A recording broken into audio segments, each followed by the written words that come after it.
YouTubers, lovers of fine music, and those individuals who should be producing for their companies yet are surfing on YouTube for funny cat videos and somehow have chanced upon this. My name is Jim Richter. It is seldom the case that I speak directly to YouTube.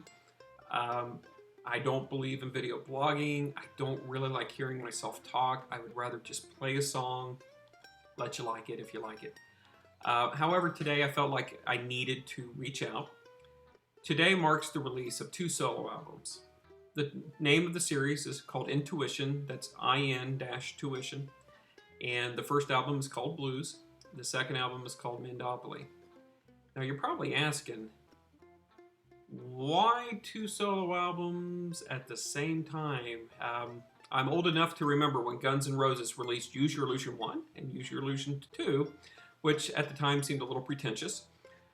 So Jim, what qualifies you to release 2 albums? Why are you doing this? Why the fancy names? Where in the hell did Mandopoly come from? Why N with a dash? It all seems kind of, a little over the top. Well, let me explain. For the last 5 years, I perpetually write songs. I really don't practice. And if you listen to my playing, you can tell that I'm not necessarily a practice fiend. But what I do is that I often write songs. And when I play, I'm either arranging or writing something. And whatever I practice is usually solely for the purpose of trying to craft and hone whatever it is that I'm working on. So I've written a lot of tunes. So 2 albums. This reflects a lot of original songs. Out of 40 tunes, 20 on each album. Out of 40 tunes, I think I wrote like 26, 28 of the tunes. I need to go back and see. Some of the remaining ones are traditionals, and then I do covers. As if you've watched the YouTube channel, you know that I like rock cover tunes and the like. So there's a lot of stuff, and there's been a backlog over 5 years. I've been meaning to get to a solo album. That was the purpose. Never happened. I started school in a master's program, which has gone very, very well, and just never got around to it. So backlog of material, and I have tons of tapes from old bands and songs I've written and the like. Why 2 albums? Why now? This year, I was accepted into the Counseling Psychology PhD program at Indiana University Bloomington. It's a prestigious program, ranked in the top 10 in the nation.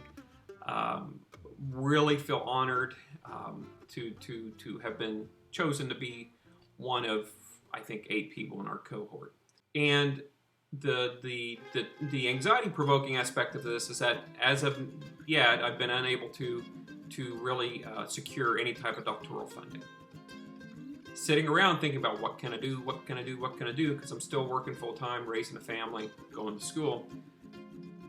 What can I do? And I realized that I had these tunes that had been sitting, and I needed to push myself to get them done, get them out the door, and hopefully raise some money for school. So we have 2 albums. One album, the blues album, is blues rock oriented. Half of the tunes on there are original compositions. The other half are covers of Janis Joplin, the Beatles, and I'm forgetting who else at the moment. It'll come to me. The songs are split between acoustic-based blues tunes and rock and blues covers, electric blues stuff. These tunes kind of span over a 20-year time period. There are some that go back 20 years to a band I was in called Wicked Messenger, which never got off the ground, but was very Black Crowes influenced. So there are original tunes that I wrote at that time that are on this album, and the cover from Janis Joplin.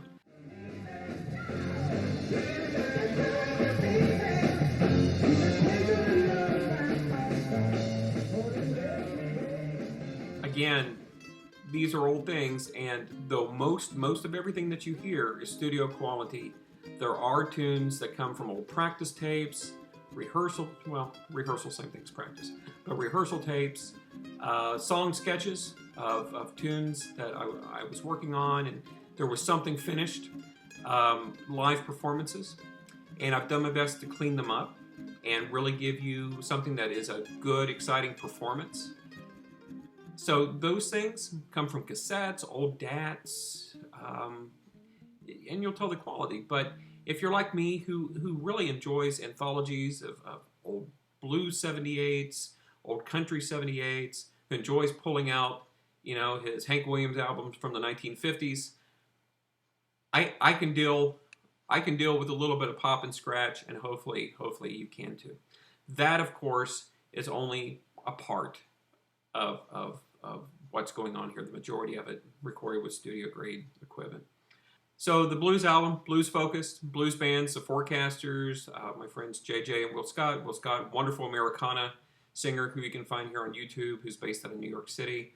The wonderful Mike Compton, who has been a hero of mine for years, and he plays on a tune that I wrote called Elmore Meets Bill, which is this mythical meeting between Elmore James and Bill Monroe. A really, really fun tune.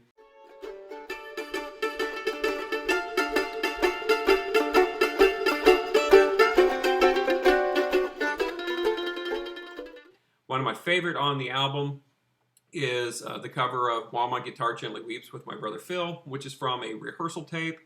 And frankly, the rehearsal tape just absolutely kicks my ass. I've been listening to it for days.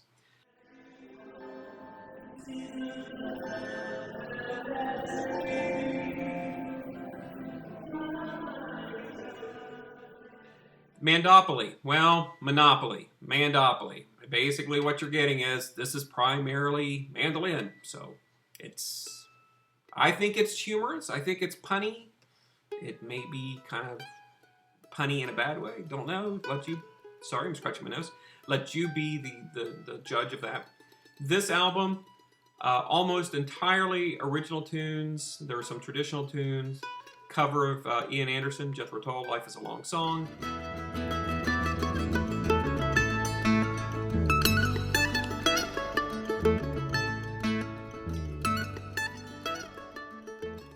Cover of Working Class Hero, one of my favorite John Lennon tunes, so you get to hear me swear, and that is why this album has an explicit lyrics label, which is kind of funny for a mandolin album. I was looking forward to that.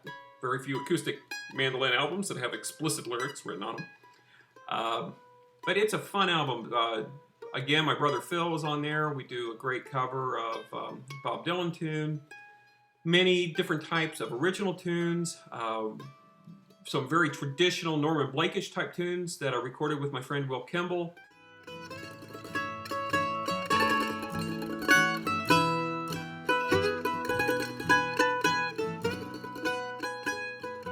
Other tunes that sound like dog music, other ones that are covers of Los Lobos, very much Mexican folk music.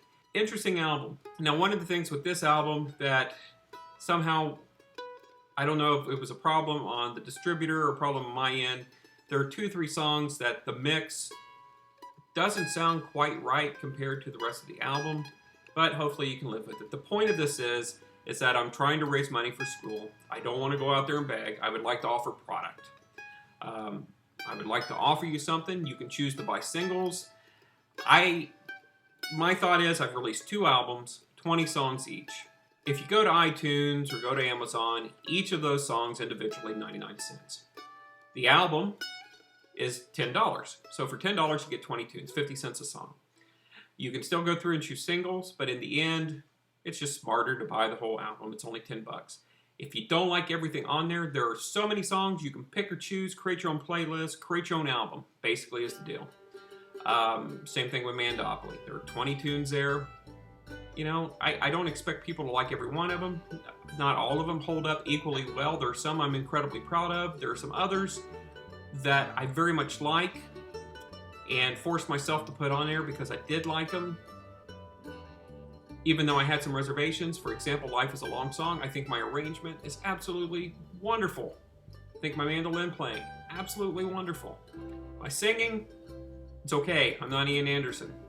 And I hope no one there expects me to be Ian Anderson. I hold a tune, but I'm not a great vocal stylist. So what I hope that you do is that you buy these albums. Buy one of them, buy both of them, buy some for friends. There's going to be something on there that you like. You may not like all of it. But that's the way it goes with albums.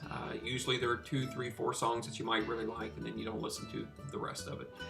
And considering this is a digital download only album, the days of the packaged album where everything makes sense are kind of in bygone days. This really is almost a series of singles now, as opposed to some unifying theme like Sgt. Pepper's or something like Aqualung by Jethro Tull. So that's my pitch. I'll play you some clips of little excerpts of songs, and I will provide the links to iTunes. It's available on iTunes. It's available on Amazon. It's $9.99 at iTunes, $8.99. I didn't price it like that, but that's what Amazon put on it. With Amazon, because I do believe both albums can fit on one CD. I mean, each album can fit on a CD. That you can do Amazon on demand, I think it's called, where if you don't want the MP3s, if you don't want the download, they will actually burn you a CD with the album cover in it and send it to you. But there are no physical CDs. I suppose that if you wanted a CD, you could contact me and we could work something out. I have paid royalties on the cover song, so if you ask for that, I may not do that because it would not necessarily be ethical, since I did not pay for physical distribution for the royalties for covers. That's it. If you have questions, please contact me. My website is jimrichter.com, and you can also find more about the albums there. The albums, if you buy through iTunes, do come with a 4-page PDF booklet that is album only. So when you buy the album, you get the booklet. Be kind with reviews, and you know, I can take criticism. Don't worry about that. I'm just kind of forewarning you that some songs are better than others, and you know, consider it within that light. My main goal here was to try to the best of my ability over the last couple months, put together an anthology of my music that I could put out there and use as a calling card for funding for doctoral studies. So thank you so much. Bye-bye.